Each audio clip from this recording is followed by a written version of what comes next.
Halo Mbak, ini gimana kabar susinya nih Mbak? Bagus-bagus saja penjualan sejauh ini bagus.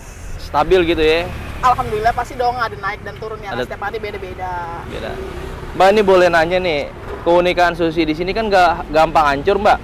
Ini kasih lihat contohnya ya. Ya. Mana nih?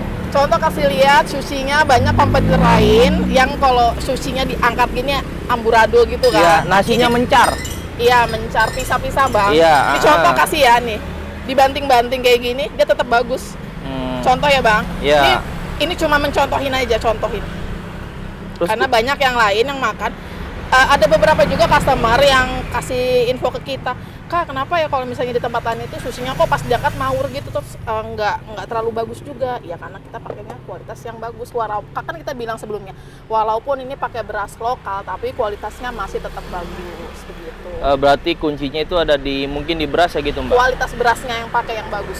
Terus ini norinya kan bisa nggak ambis ya Mbak? Itu gimana cara pemilihan norinya gitu? Kalau nori itu tetap pakainya juga kualitas yang bagus. Ada juga nori-nori yang kualitasnya kurang bagus, tapi kita nggak pakai itu, kita nggak rekomen karena juga sebelumnya juga pernah kita observasi dulu kan pilih nori, ternyata norinya itu yang kualitas kurang bagus juga baunya amis banget. Waktu dikeluarin dari plastik itu bener-bener bau banget, amisnya terasa. Tapi karena ini kita pakai kualitas bagus sih, alhamdulillah sejauh ini aman-aman aja. Sejauh Jadi- ini nggak ada komplainan dari customer kalau norinya itu bau ataupun nggak enak. Jadi pemula juga langsung bisa Mbak ya? Betul. Jadi kuncinya ada di nori tuh ya? Ya, nggak cuma nori sih. Jadi Apa tuh? ini tuh semuanya itu bukan berdasarkan nori semuanya. Jadi dari berasnya, dari norinya, dari kualitas mayonya, semua pakainya yang bagus. Terus ada lagi nanya nih, kenapa susinya nggak kasih topping di atasnya aja gitu?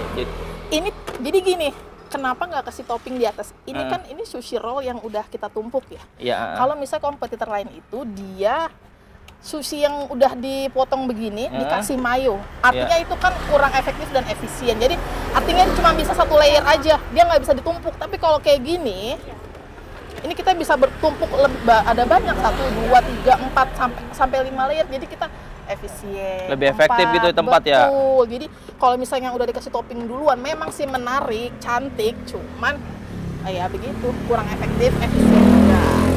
terus kalau di sini topping-toppingnya kan kenapa nggak yang dikasih atasnya juga Mbak? Maksudnya itu isiannya kan tengah tuh. Ada juga yang jenis topping yang ada di atasnya tuh. Betul. Oh iya, ini juga nih. Apa nih? Masih suka lihat jangan yang ini ya. Kita kasih yang contoh ini aja. Ini isian, ini namanya filling. Kalau dalam isiannya filling, kalau atas namanya topping. Iya. Ini kita udah ada fillingnya juga. Kalau tempat yang lain, kompetitor lain itu dalamannya nggak ada. Ada yang nggak pakai dalamannya. Jadi isinya tuh fillingnya nggak ada. Jadi cuma nasi timun. Nasi di roll, dikasih topping mayo, baru nanti dikasih kayak isiannya bisa crab stick atau apapun itu karena udah pernah lihat sebelumnya kayak begitu. Iya. Mbak, ini kan ada yang komen ya. Ini kan jual 2.000 tapi sehari kan bisa maksimal katanya pernah 1.000 ya. Bisa hampir 1.000 setiap hari. Iya. 1.000 pieces. 1.000 pieces kan ya. Itu hitung-hitungan tipis apa lumayan nih? Ada lebihannya dong. Kalau bilang tipis banget itu mustahil, bohong. Kita nggak munafik, nggak mungkin setipis itu kan. Pasti ada keuntungan. Dan tapi juga nggak besar juga keuntungannya. Sepil dong, sepil. Berapa persen? Ya bisa kurang lebih ya 40 sampai 45%. Jadi 40% untung, 60% modal tuh ya. Betul. Itu sehari tuh ya. Ya. Nah, terus kalau ada yang mau beli nih, ada yang nanya nih, sistemnya bisa franchise atau reseller atau gimana nih? Untuk saat ini ya, kalau franchise belum bisa, tapi kalau untuk reseller silakan. Jadi reseller gimana Mbak? Coba dijelasin Mbak. Kalau Ngambil sushi di sini caranya gimana? Reseller itu kan sebenarnya beli putus ya, Iya. tinggal ambil. Itu udah include sama semuanya ya, toppingnya, mayonya, aneka mayo itu udah semua udah termasuk. Kalau kalau franchise itu kan kita belum, itu kan prosesnya panjang ya, jadi kita nggak bisa langsung bikin franchise, enggak, itu karena prosesnya masih panjang. Jadi sampai saat ini baru bisa reseller aja. Reseller, jadi harganya berapa Mbak? Harganya tetap kok 2.000 per piece-nya. Udah sama yang mayones saus itu ya? Udah. Ya. Ada minimal atau gimana Mbak? Enggak ada. Jadi kalau ada yang pesan minimal 2 hari sebelum ngambil atau gimana? Kalau pesanannya lumayan banyak ya seenggaknya 1 atau 2 hari sebelumnya. Tapi kalau pesanan nggak terlalu banyak, di bawah 100 mungkin ya itu Dadakan bisa? Bisa. Jadi ada peluang. Dadakan ini bukan berarti 1 jam sebelumnya, enggak Nggak. juga. Berarti kalau orang yang ngambil reseller dia harganya tetap 2.000 per piece-nya. per pieces. Ha-ha. Ini kalau ada yang komen, kalau ada yang beli resepnya dijual nggak itu? Bisa lah dijual berapa tuh, spill dikit. Kalau mau dijual cek maksudnya mau dibuat kursus online Iya. atau offline? Iya. Oh. Berapa tuh? Spill. Kalau di spill belum bisa ya untuk saat ini. Iya. Belum kita kalkulasi ini. Tapi boleh ada itu. Mungkin nanti diinfoin ya Diinfoin. di video selanjutnya. Jadi teman-teman untuk sekarang baru bisa reseller aja ya Kak ya. Reseller. Ya, untuk dijual lagi atau ada acara gitu ya. Iya. betul. Kalau mau nanya-nanya kemana sih Kak? Nih bingung nih dia nanya-nanya nih. Bisa langsung ke sini ke on spot tempatnya langsung bisa, atau nggak nanti bisa hubungin kita ke WhatsApp. Ya nanti ngobrol-ngobrol aja dulu kali ya. Jangan cuma ngobrol, kalau bisa sih langsung deal aja. Deal aja gitu ya. Iya. Ini alamatnya di mana nih? Ini di Jalan Gardu, tepatnya itu deket Indomaret, kalau nggak Puskesmas Balai Kambang. Deket Indomaret Puskesmas Balai Kambang ya. Betul, nggak jauh dari sini. Enggak. Jadi buka tutup jam berapa nih?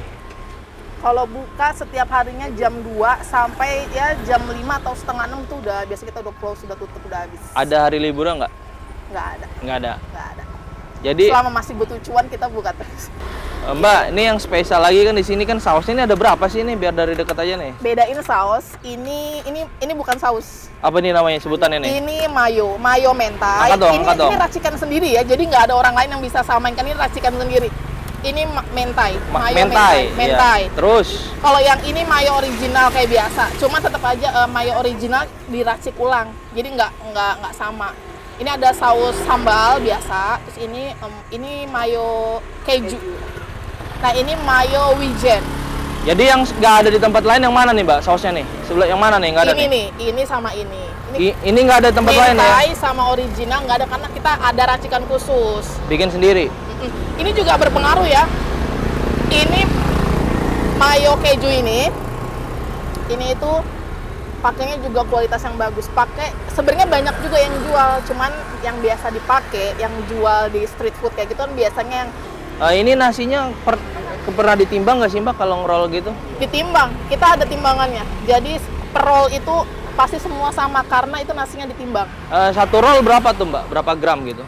Sekitar 130 sampai 140 itu tergantung sama isinya. Kalau misalnya kayak isinya diameternya lebih kecil, berarti nasinya lebih banyak. Jadi biar setelah jadi hasil akhirnya tuh diameternya semua sama. Jadi 140 gram maksimal gitu? Ya, Itu jadi berapa? Dipotong jadi berapa slice Mbak? satu roll itu 8 pieces. Berarti ini sehari bisa bikin berapa roll tuh gulung? Ya Allah, berapa ya? Banyak juga ya? Ya pokoknya lebih dari 100 lah, Lebih dari 100 ya? rolls setiap hari kalau bikin yang kurang lebih 1000 pieces. Misalnya gini nih, hari ini kita bikin itu sekitar 6 liter ya. 6 liter itu kurang lebih hampir 1.400.000. Itu yang modal? Omset. Omset. Itu omset. Bedain omset. Kalau misalnya bersih lain itu kotor. Itu Itu omset. yang dibawa pulang buat di rumah berapa Mbak? Berapa ya? Kan gue semua ya. Nah, itu kan omset. Paling 4 gopay ada? Ya lebih dong. 600? Masa matematikanya nggak bagus sih? Lebih dong. Nggak pernah ngitung saya. Ya paling kalau 6-7 lah. 67, setengahnya gitu ya. Jadi Hampir. Tadi kan bilang sebelumnya kan itu bisa 40 sampai 45%. Jadi artinya ya hampir setengah. Misal sehari ambil gopay ya, sebulan berapa ya Mbak? 5 kali 3. Kali, iya 15-an gitu ya. Jualan dari jam berapa Mbak? Dari jam 2 siang sampai jam 5 sore. Nah itu 3 jam tuh cuan 500.000 tuh kalau habis tuh, Masya Allah.